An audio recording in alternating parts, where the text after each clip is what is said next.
السلام علیکم ورحمۃ اللہ وبرکاتہ۔ محترم بھائیوں، بزرگوں، دوستوں، بہت سارے ہمارے دعوت کا کام کرنے والے جو بیچارے سیدھے سادے بھولے بھالے ساتھی ہیں، جو عالمی شورا کے فتنے کو نہیں جانتے ہیں، اکثر وہ لوگ یہ سوال کرتے ہیں کہ مولانا اب یہ ایک نیا فتنہ کھڑا ہوا ہے تو ہم نے کس کا ساتھ دینا چاہیے، عالمی شورا کا یا پھر ہم نے نظام الدین کے ساتھ میں رہنا چاہیے؟ تو میں نے یہ سوچا ہوں کہ دلائل کے ساتھ آج میں آپ کو جو ہے دعوت کی پوری تاریخ اور دعوت کے کام کے خلاف اندر ہی جو منافقین کا ایک گروپ پنپ رہا تھا، انہوں نے کس طریقے سے اس کو کھوکھلا کرنے کی کوششیں کی، وہ ایک پوری تاریخ میں آپ کو بتاتا ہوں، اور امید کرتا ہوں آخر میں فیصلہ آپ کو کرنا ہے کہ کس کے ساتھ میں کھڑا ہونا، حق کے ساتھ میں کھڑا ہونا ہے۔ تو سب سے پہلے شروعات کرتے ہیں دعوت کے کام کی بنیاد سے۔ حضرت مولانا الیاس صاحب رحمۃ اللہ علیہ تقریباً آج سے 100 سال پہلے آپ نے دعوت کے کام کی بنیاد رکھی۔ شروع میں لوگوں نے آپ کی مخالفتیں کی، لیکن الحمدللہ آپ استقامت کے ساتھ میں جمے رہے، آپ نے اپنا جان، اپنا مال، اپنا سب کچھ اس کے اوپر جب نچھاور کر دیا اور پوری یعنی محنت کے ساتھ میں جب اس کام کے اندر لگے رہے، تو اللہ کے فضل و کرم سے میوات کا پورا علاقہ اور پھر دلی کے علاقے اور پھر اللہ کا کرم ایسا ہوا کہ ایک وقت ایسا آیا کہ دعوت کی مبارک محنت امت کے سمجھ میں آنے لگی اور امت اس کام کے ساتھ میں جڑنے لگی۔ اب حضرت مولانا الیاس صاحب رحمۃ اللہ علیہ کا وصال ہو گیا، حضرت جی مولانا یوسف صاحب رحمۃ اللہ علیہ وہ امیر طے کیے گئے۔ اب وہ اس دعوت کی مبارک محنت کے جو امیر طے کیے گئے، وہ اس لیے نہیں طے کیے گئے کہ وہ مولانا الیاس صاحب رحمۃ اللہ علیہ کے بیٹے تھے، بلکہ وہ اپنے وقت کے جید عالم دین تھے۔ اب آپ سوچو، جس عالم دین نے حیات الصحابہ عربی زبان کے اندر لکھی ہو، ان کی تعلیمی صلاحیتیں، لیاقتیں کس بلندی کے اوپر ہوں گی، کیسی اللہ نے ان کے اندر صلاحیتیں کوٹ کوٹ کر رکھی ہوں گی، اور پھر ان کی سرپرستی اور رہبری کے لیے حضرت شیخ زکریا رحمۃ اللہ علیہ موجود تھے، اس لیے کہ حضرت جی مولانا یوسف صاحب رحمۃ اللہ علیہ حضرت شیخ زکریا رحمۃ اللہ علیہ کو اپنا بڑا، اپنا بزرگ، اپنا استاد، یعنی جو کچھ بھی تھے وہ حضرت شیخ زکریا تھے، ان کے مشورے، ان کے حکم کے بغیر وہاں پہ پتہ بھی نہیں ہلتا تھا۔ حضرت جی مولانا یوسف صاحب رحمۃ اللہ علیہ کے زمانے میں ہی ملک کی تقسیم ہو گئی۔ اب تقسیم کے وقت میں چونکہ وہ دھڑا جو پاکستان کے نام پہ نعرے بازی کر رہا تھا، انہوں نے اسلام کے نام پر پاکستان کو الگ کیا تھا، اسلام کے نام پر، اسی لیے آج بھی اس کا نام جو ہے اسلامی جمہوریہ پاکستان ہے، اسلامک ریپبلک آف پاکستان۔ لیکن یہ بات اور ہے کہ وہاں پہ آپ کو اسلام کے نام پر سوائے زندہ باد کے نعروں کے اور آپ کو اسلام وہاں پہ کہیں پہ بھی نظر نہیں آئے گا، اللہ حفاظت فرمائے۔ اب اسلام کے نام پر جب اس ملک کو الگ کیا گیا تو بھارت کے اندر جتنی بھی مسلمان تنظیمیں تھیں، ایڑی چوٹی کا زور یہ لگایا گیا ان تنظیموں کو جو ہے ادھر منتقل کیا جائے۔ بہت ساروں نے ہجرت بھی کی، لیکن چونکہ حضرت مولانا حسین احمد مدنی رحمۃ اللہ علیہ وہ شروع سے ہی تقسیم کے سخت خلاف تھے، بالکل تقسیم کے خلاف تھے، آپ ذرا بھی یہ نہیں چاہتے تھے کہ ملک کی تقسیم ہو۔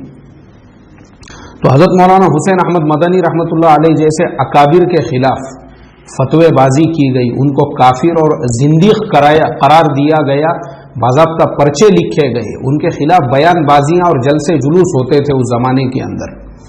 لیکن حضرت مدنی جو ہے وہ ٹس سے مس نہیں ہوئے، اپنی جگہ سے ہلے نہیں، بولے نہیں بھائی، ہم تو اس ملک میں یہاں پر جو ہے ہم بائی چوائس ہے، بائی چانس نہیں ہے، ہمارے بڑوں نے اس ملک کو دین کی محنت کے لیے چنا تھا، ہم اس ملک کو چھوڑ کر نہیں جا سکتے۔ اب حضرت مدنی رحمۃ اللہ علیہ جو تھے، جب حضرت مدنی، حضرت شیخ زکریا رحمۃ اللہ علیہ، حضرت جی مولانا یوسف صاحب رحمۃ اللہ علیہ، حضرت شاہ عبد القادر صاحب رائے پوری رحمۃ اللہ علیہ، یہ ہمارے جتنے بھی اکابر تھے،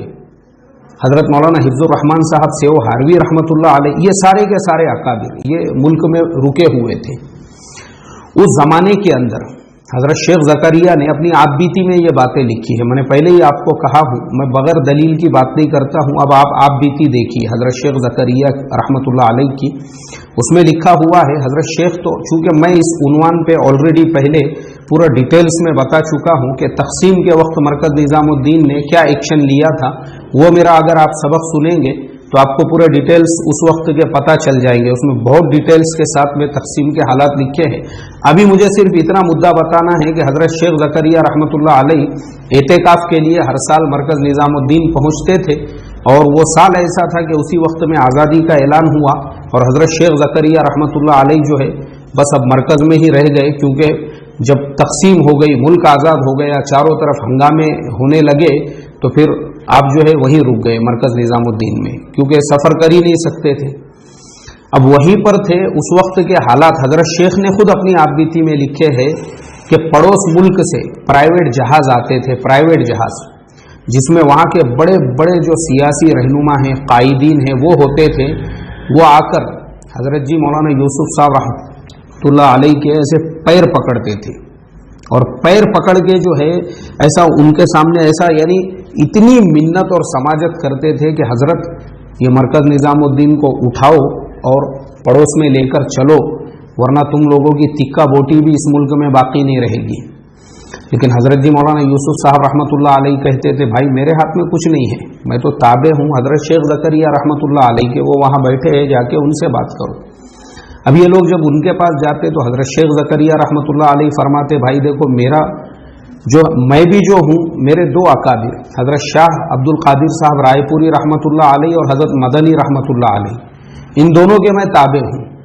जब तक मैं इन लोगों से मशवरा ना कर लूँ मैं कोई फैसला कर ही नहीं सकता हूँ। अब चूंकि ये शिद्दत के साथ में, क्योंकि इन्होंने बहुत सारी तंजीमों को, बहुत सारी तहरीकों को उनको जो है वहाँ पे ऑलरेडी मुंतकिल कर दिया था, वो चाहते थे कि दावत की मेहनत भी वहाँ पे मुंतकिल हो, लेकिन अल्हम्दुलिल्लाह ऐसा हो नहीं सका। हमारे बड़े जो है उनकी नज़रों में बसीरत थी, वो दूर अंदेश थे, उनको जो है अल्लाह ताला ने वो फिरासत अता फरमाई थी।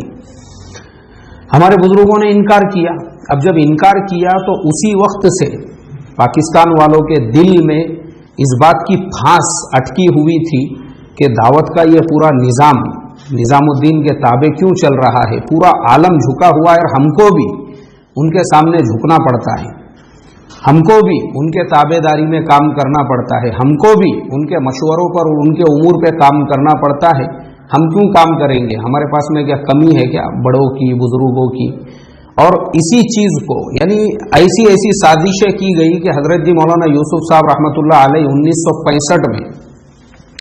2 अप्रैल 1965, मैंने पहले ही कहा मैं बगैर दलील के बात नहीं करता हूँ। आप देखो 1965 में रायवण का जोड़ था, हजरत जी मौलाना यूसुफ साहब रहमतुल्लाह अलैह वहाँ पे पहुँचे हुए थे, सेहतमंद थे, किसी किस्म का कोई मसला नहीं था। बयान करके आप वापस आए, खाना वगैरह खा के फारिग हुए, थोड़ी देर आराम करने के लिए, उसी वक्त में हालत बिगड़ी और 2 नमाजों के दरमियान में आपका इंतकाल हो गया। एक आदमी जिसने अभी अभी बयान किया था, थोड़ी देर में ही उनकी हालत अचानक ख़राब हो जाती है और उनका इंतकाल हो जाता है, और वहाँ पे उनके तदफीन की पूरी कार्रवाई भी कर दी जाती है, इंतज़ाम वगैरह, और सिर्फ यह इत्तला देने के लिए फ़ोन किया जाता है हज़रत शेख ज़करिया रहमतुल्लाह अलैह को कि हम लोग वहाँ तदफीन करने वाले हैं। हज़रत शेख को जैसे ही पता चलता है, हज़रत शेख ने मना किया, वो आपबीती में सारे तफासिल हैं, फ़ौरन उनको इंडिया लेकर आओ, हम यहाँ तदफीन करेंगे, वहाँ नहीं, हमको वहाँ पे उनको उनकी तदफीन भी वहाँ नहीं होने देना है। इसमें क्या मसलिहत थी, क्या दूर अंदेशी थी। आज ये सारे फितने चल रहे हैं तो समझ में आ रहा है। हज़रत शेख ने जो है उस वक्त में फ़ौरन उनको इंडिया लाने का हुक्म दिया। अब उनको जो है उसके बाद में फिर इंडिया बुलाया गया। यहाँ पे हज़रत जी मौलाना यूसुफ साहब रहमतुल्लाह अलैह की तदफीन अमल में आई। अब उसके बाद जो है वो जो फांस थी उनके दिल में कि किसी भी तरीके से हम इनके ताबे नहीं रहेंगे, हम क्यों इनको बड़ा माने। असल जो मसला था वो बड़ा मानने का था, वो लोग खुद अपने आप को बड़ा मानते थे, तो इनको क्यों बड़ा मानेंगे। और वही जो फांस थी वो आखिर तक चलती रही। और जब 1997 में हज़रत जी मौलाना इनामुल हसन साहब रहमतुल्लाह अलैह का इंतकाल हो गया, तो चूँकि हज़रत जी मौलाना इनामुल हसन साहब रहमतुल्लाह अलैह के ज़माने में ऑलरेडी एक मजलिस शूरा थी जिसके हज़रत जी मौलाना इनामुल हसन साहब रहमतुल्लाह अलैह जिम्मेदार थे। अब वो मजलिस शूरा तो बाकी थी, लेकिन अब जिम्मेदार किसको बनाया जाए। तो इसी तज़ब्ज़ुब के अंदर, पशोपेश के अंदर, जो निज़ामुद्दीन के बड़े थे हमारे, उन्होंने ये तय किया कि चलो रायवण चलेंगे। हाजी अब्दुल वहाब साहब वहाँ पे हयात है, उनकी मौजूदगी के अंदर फैसला कराएंगे कि किसको जिम्मेदार बनाया जाए। यह हज़रत मौलाना अली मियां साहब रहमतुल्लाह अलैह की किताब, जो मैं हमेशा तस्करा करता हूँ, इसका पहला एडिशन, ये पहला एडिशन है जो मैंने आज से 20 साल पहले, यानी उससे भी पहले मैंने इसको खरीदा था, जिस वक्त ये प्रिंट होकर आया था 1999 में। उस वक्त से ये किताब मेरे पास में है। ये मैं आपको बताता हूँ,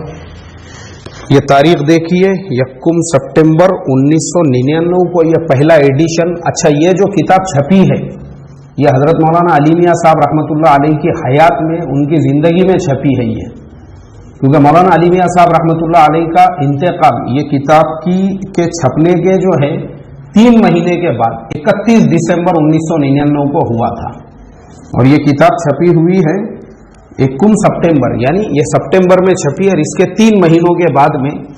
हज़रत मौलाना अली मियां साहब रहमतुल्लाह अलैह का जो है इंतकाल हुआ। 3 नहीं 4 महीनों के बाद में, 1 सितंबर को जब छपी,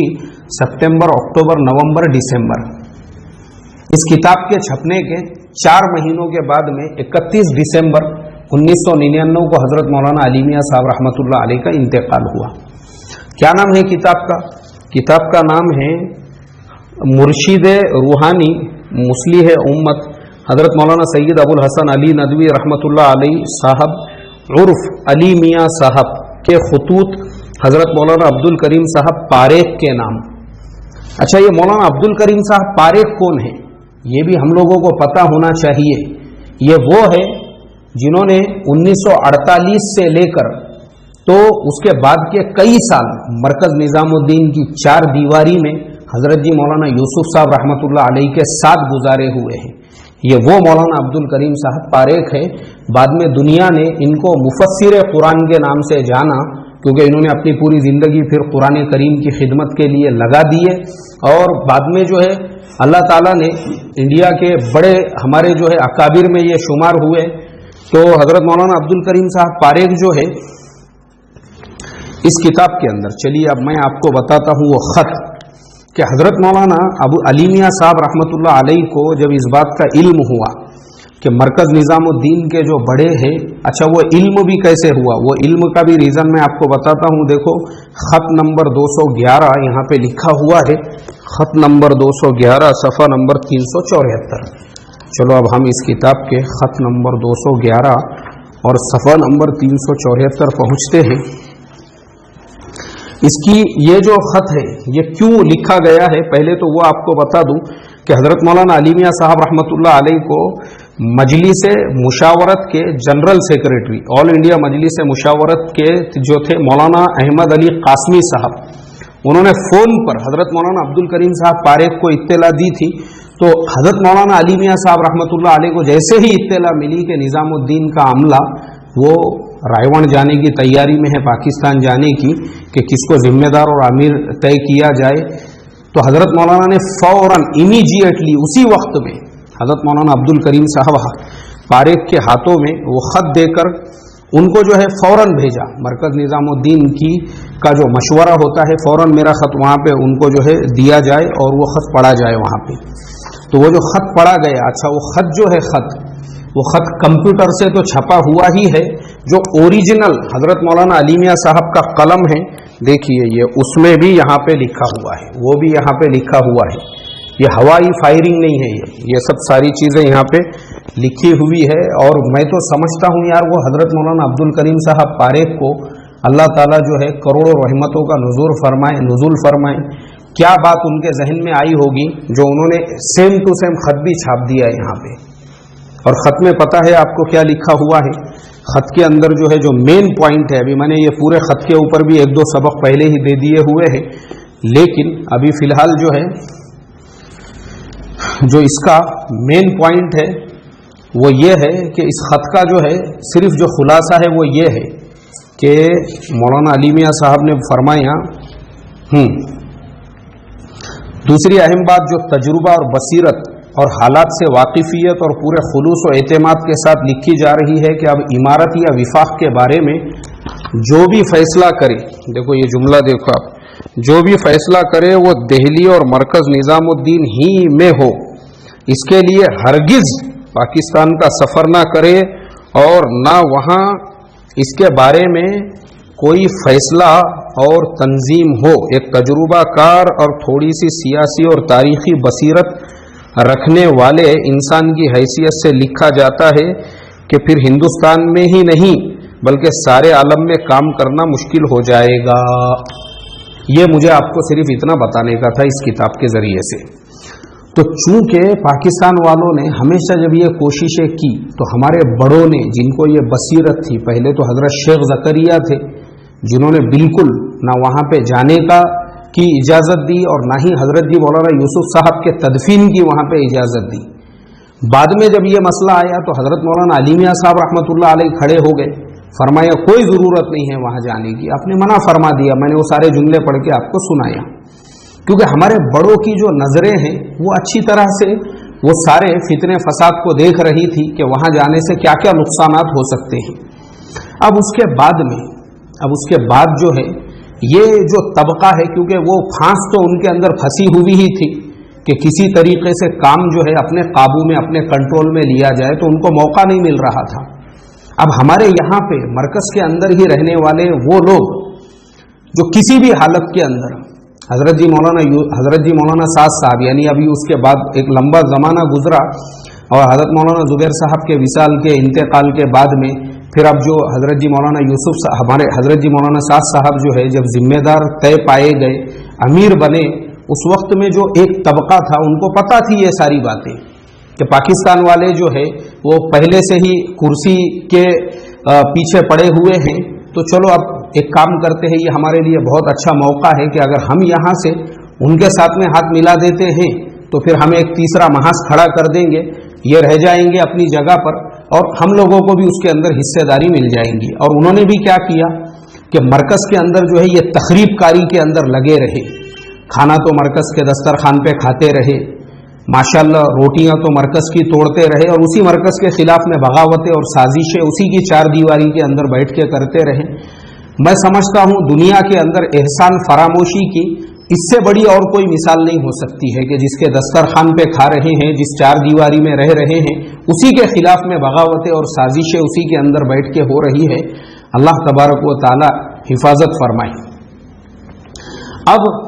یہ جو طبقہ ہے، یہ جو لوگ ہیں، جن لوگوں نے شخصی نظام، ہم مولانا سعد صاحب کی عمارت کو نہیں مانتے، اب شخصی نظام، ہم تو بس شورا، ہم سب ان کے ساتھ میں مل کے جو ایک شورا کا نظام قائم کر رہے ہیں۔ ارے بھائی میرے، ہمارے بڑوں نے پڑوس والوں کے ساتھ ہاتھ ملانے سے آج سے تقریباً سالوں پہلے منع کر دیا تھا، تب بھی آپ کی آنکھیں نہیں کھلی، کیوں؟ کیونکہ خود غرضی، مفاد پرستی اور کرسی کے لالچ کا پردہ آپ کی آنکھوں کے سامنے پڑا ہوا تھا۔ دعوت کے کام کی جو محبت ہے اور اصل جو دعوت کے کام کا خلوص ہے، اس سے تو آپ کو کچھ لینا دینا ہی نہیں تھا نا، مسئلہ تو کرسی کا تھا۔ مخلصین جو ہے وہ تو آج بھی نظام الدین کی چار دیواری میں ہیں، جتنے بھی مخلصین ہیں، ہمارے حضرت جی مولانا سعد صاحب، حضرت مولانا الیاس صاحب بارہ بنکوی، حضرت مولانا شریف صاحب، حضرت مولانا شوکت صاحب اور میوات والوں کا پورا جو عملہ ہے، یہ سارے جو ہے ماشاءاللہ آج بھی یہ مخلصین ہیں یہ۔ لیکن اب جن کو کرسی چاہیے تھی وہ ان کے ساتھ میں جا کر ملے، یہ امید میں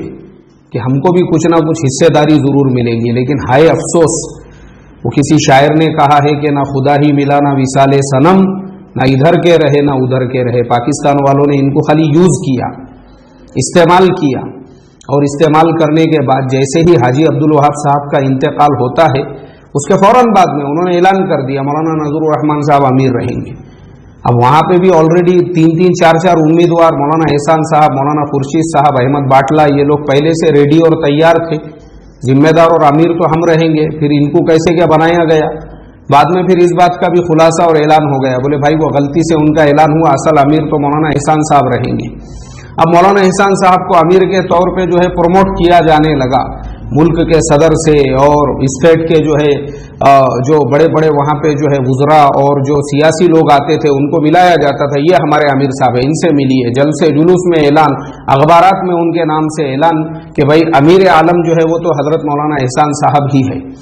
اب وہاں خود انتشار پیدا ہوا ہے، کیونکہ وہاں پہ خود ہر آدمی جو ہے अलग अलग हिस्से पे कब्जा करके बैठा हुआ है। मौलाना एहसान साहब का कब्जा है, हाजी अब्दुल वहाब साहब की जो जगह खाली हो गई वहाँ पे मौलाना खुर्शीद साहब अलग अपना कब्जा जमा के बैठे हुए। अहमद बाटला साहब हर आने जाने वाले को बोलते हैं पहले नंबर पे वो, दूसरे नंबर पे मैं, तीसरे नंबर पे मौलाना खुर्शीद साहब।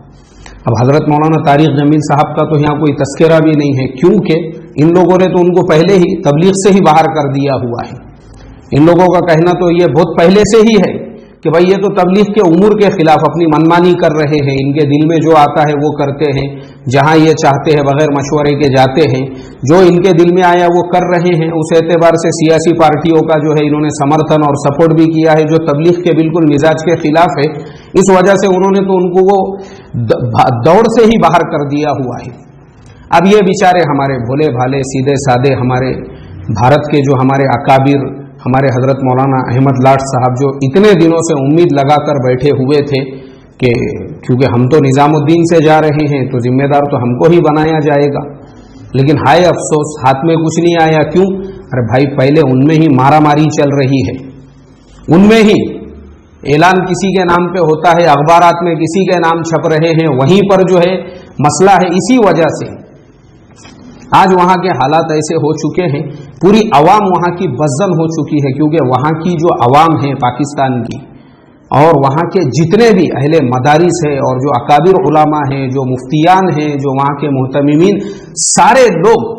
आज भी मरकज़ निज़ामुद्दीन के साथ है और वो यही कहते हैं कि भाई मरकज़ के ताबे होके काम करो। लेकिन अब मरकज़ के ताबे होंगे तो फिर मसला कुर्सी का आता है कि हजरत जी मौलाना साद साहब को बड़ा मानना पड़ेगा, और बड़ा मानने को तो तैयार नहीं है, क्योंकि वहाँ हर आदमी को बड़ा बनने का है, तो फिर इनको बड़ा कौन मानेगा? अल्लाह हिफाजत फरमाए। अब जब ये सारे मसाइल हुए तो ये बेचारे हमारे जो इंडिया के हमारे सीधे साधे भोले भाले हमारे जो अकाबिर है, जो बेचारे हर साल वहाँ पहुँच जा रहे थे रायवण में ये उम्मीद लेकर हमको भी कुछ मिलेगा। अब जब उनको इस मशवरे में पता चला भाई यहाँ सब तकसीम हो चुका है, तुम्हारे हिस्से में इतना ही है, तुम मेहमान बनकर आए थे, 2-3 टाइम तुमको बयान करने का मौका दिया गया, शाही दस्तरखान पे तुम्हारी जियाफत वगैरह हो गई, अब इसके अलावा इससे ज्यादा का आप एक्सपेक्टेशन और उम्मीद मत रखो, इतना काफी है आप लोगों के लिए। अब जब वो यहाँ पे पहुंचे तो पहुंचने के बाद में क्योंकि जो जिस काम के लिए और जिस कुर्सी के लिए इतनी कोशिशें, इतनी मेहनतें, इतनी मशक्क़तें हुई थी और इतनी बगावतें, इतनी साजिशें और इतने सालों से जो पूरा षड्यंत्र रचा जा रहा था, जब उसका हासिल कुछ भी नहीं हुआ तो फिर चलो अब कम से कम अपने सूबे को कंट्रोल में करेंगे, गुजरात के ही आलमी शूरा के अमीर बन जाएंगे। अब वहाँ पे जो है उलामा के जोड़ तय किए गए, पुरानों को अलग से जोड़ा गया, सारा पूरा क्या पूरा जो यानी खाका था वो पूरा तैयार हो चुका था। उसी वक्त में हजरत मौलाना महबूब साहब लंदन का कि वो किस्त आ गई जिसके अंदर रायवण के मशवरे में जो हंगामे हुए, वो हंगामा जब उन्होंने बयान कर दिया, फिर उसके बाद हमने सबक दिए 1245। उसके बाद में क्या था, जब वो खबर जो है सारी सब लोगों तक पहुंच गई तो उन्होंने फिर अपना पूरा खाका ही चेंज कर दिया। अरे बोले इन लोगों को कैसे क्या पता चल गया, अब हमारा ऐलान होने से पहले ही ये बात वहां तक पहुंच गई तो फिर और जो है ज्यादा टेंशन हो गया कि अब तो अपने सूबे के भी इमारत का ऐलान नहीं कर सकते, क्योंकि आवाम तो पहले ही बेदार हो गई, उन तक तो पहले ही इत्तला मिल गई कि अब ये लोग जो है अपनी एक अलग जो है सूबाई शूरा का ऐलान करने वाले थे। लेकिन मैं आपको बता दूं मेरे मोहतरम बुजुर्गों, ये कभी भी कामयाब होने वाले नहीं हैं, क्योंकि इनकी बुनियादें जो है बुनियादें ये सिर्फ और सिर्फ अगराज परस्ती, मफाद परस्ती और कुर्सी के लिए, जिनमें खुलूस होता है ना, मुखलिसीन, वो हमारे हजरत जी मौलाना साद साहब एक लफ्ज भी कभी उन्होंने इस मसले पर बयान नहीं किया। यह है मुखलिस की निशानी, सिर्फ काम करना है काम। और जो लोग उनके साथ में है, ये पूरा अमला, उम्रें हो गई इनकी 80-90 ऐसी उम्रें है इन लोगों की जो उनके साथ में है तो लगे हुए, एक लफ्ज भी नहीं, उनको कुछ लेना देना नहीं है इससे। और मैंने देखा हूं इताअत किसे कहते हैं, मैंने खुद देखा हूं मरकज में, मैं अभी गया था 2 साल पहले, हजरत मौलाना शौकत साहब पूरा आलम उनकी बात सुनता है और मशवरे से पहले वो हजरत जी के दरवाजे के बाहर ऐसे बैठे हुए हैं दोजानू अदब से, जैसे यानी पहली मरतबा मरकज किसी गांव से पहली मरतबा मरकज आए हुए हैं और मशवरे में शिरकत करना है। अपने अमीर की इतनी इज्जत, इतनी अजमत, इतनी मोहब्बत जब दिल में होती है ना, अल्लाह ऐसे लोगों को पूरे आलम में काम के लिए चुनता है।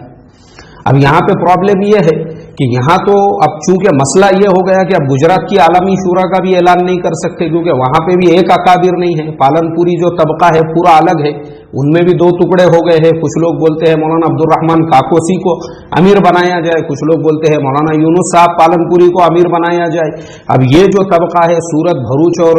یہ لوگوں کا جو ساؤتھ گجرات والوں کا ہے، ان کا الگ جو ہے ایک گروپ تیار ہو چکا ہے. یہ بولتے ہم جو ہے ہمارے اس میں سے امیر طے کریں گے. اب جو نارتھ گجرات کے اندر جو وڈودرا اور پھر آنند اور گودھرا اور داہود طرف کا وہ جو پٹا ہے، وہ لوگ بولتے جب تک مولانا اسماعیل صاحب گودھرا ہے وہ ہمارے ذمہ دار رہیں گے. کس کو بناتے بھائی ذمہ دار؟ اچھا میں آپ کو اور ایک بات آگے کی بھی بتاتا ہوں. اب جو پڑوس میں ان کا جو سفر ہوا تھا، انہی میں کے ایک صاحب، ابھی وقت نہیں آیا اس لیے میں ان کا نام نہیں لے رہا ہوں، عنقریب آپ کے سامنے آ جائیں گی بات. انہوں نے ان لوگوں سے وہیں پہ اختلاف کیے. انہوں نے بولے بھائی کیا عمارت کے لیے تم لڑ رہے ہو؟ اگر عمارت کا ہی مسئلہ تھا تو حضرت جی مولانا سعد صاحب کی عمارت میں تم لوگوں کو کیا اشکال تھا، کیا نقصان تھا؟ بولے وہاں بھی تو ہم ان کی عمارت میں کام ہی کر رہے تھے، پھر اتنا سارا کر کے فائدہ کیا ہے؟ پھر تو نظام الدین کے ساتھ کام کیا ہوا ہمارے لیے زیادہ فائدے مند ہے. انہی میں کے ایک صاحب، اور میں ان کے لیے دعا میں لگا ہوا ہوں، انشاءاللہ عنقریب وہ اعلان کر دیں گے کہ بھائی ہمارے سے جو ہو گئی وہ بہت بڑی غلطی ہو گئی اور ہم نے جو ہے اس طریقے سے جو قدم اٹھایا تھا، کیونکہ اب یہاں پہ خود جب عمارت کا اور کرسی کا مسئلہ چل رہا ہے تو نظام الدین کے ساتھ میں ہی جڑنے میں اور رجوع کرنے میں کیا نقصان ہے؟ میرے محترم دوستو، یہ سارے ڈیٹیلز میں نے آپ کو بتائے ہیں. اب فیصلہ آپ کو کرنا ہے، فیصلہ آپ کو کرنا ہے.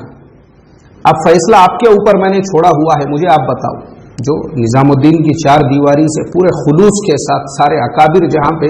حضرت جی کی عمارت میں کام میں لگے، پورا عالم ابھی بھی بہت سارے شہر، گاؤں، دیہات، قصبے ایسے ہیں ہمارے یہاں پہ جن کو پتہ بھی نہیں ہے کہ یہ کون سا فتنہ کھڑا ہوا ہے. اور ان کی ایک اور خاص بات جو میاں جی ریاض صاحب نے ان کے اپنے بیان میں بھی جو ہے بیان کی ہے، اگر کوئی آدمی ان کی بات کو نہ مانے اور وہ یہ کہے کہ بھائی میں تو نظام الدین کے ساتھ میں ہوں، اس کو ڈرانا، دھمکانا، فون کرنا، یعنی ان کا پورا کیا پورا جو ہے نا ایک جو ہے ان کا آئی ٹی سیل ہے، آئی ٹی سیل، اس کا کام ہی یہ ہے کہ جو نظام الدین کی بات کرے یا جو ان کی بات کو نہ مانے اس کو کیسے ڈرایا جائے، کیسے دھمکایا جائے، اس کے خلاف میں کس کس طریقے کی جو ہے سازشیں کی جائے اور کس کس طریقے سے اس کی زبان بند کرائی جائے. کیوں؟ اگر آپ حق پہ ہے تو لوگوں کی زبانیں کیوں بند کرا رہے ہو؟ بنگلہ دیش میں جو ہنگامے کیے، کئی لوگوں کی اس کے اندر جانیں چلی گئی، وہ صرف اس لیے کہ منہ بند رکھو. انڈیا کے اندر لوگوں کو ڈرایا، دھمکایا. مجھے روزانہ جو ہے کم سے کم 100 لوگوں کے کال آ رہے ہیں. میرا جب سے سبق نمبر 1245، ارے بھائی تم حق پہ ہو، تم کو ضرورت کیا ہے کال کر کے ڈرانے، دھمکانے، گالی گلوچ اور جو ہے اس کے اندر یہ لکھنے کی کہ تم ذرا اپنا خیال رکھو، تم کو کچھ ہو نہ جائے بول کے اس طرح کے جملے لکھنے کی. وہ صرف اس لیے ہے تاکہ سامنے والا ڈر جائے اور ڈر کر وہ حق کا راستہ چھوڑ دے. ان کو باطل کہنا، ان کو فتین کہنا، ان کو فسادی کہنا، ان کو کرسی کے لالچی کہنا، ان کو غدار کہنا، ان کو جس دسترخوان پہ کھائے اسی دسترخوان پہ گندگی پھیلانے والے کہنا، وہ چھوڑ دے ان کو. تو یہ ان کی حقیقت ہے. اس لیے محترم دوستو، اللہ نے آپ کو عقل سلیم عطا فرمائی ہے. میں دونوں سے بات کر رہا ہوں. ایک تو وہ ساتھی جو نظام الدین کے ساتھ ہے، آپ حق کے اوپر ہیں، 2 رکعت روزانہ شکرانہ پڑھو. اور وہ ہمارے بیچارے بھولے بھالے سیدھے سادے بھائی جو ان کے جھانسے میں آ چکے ہیں، ان سے بھی میں بڑے ادب سے ریکویسٹ اور درخواست کرتا ہوں،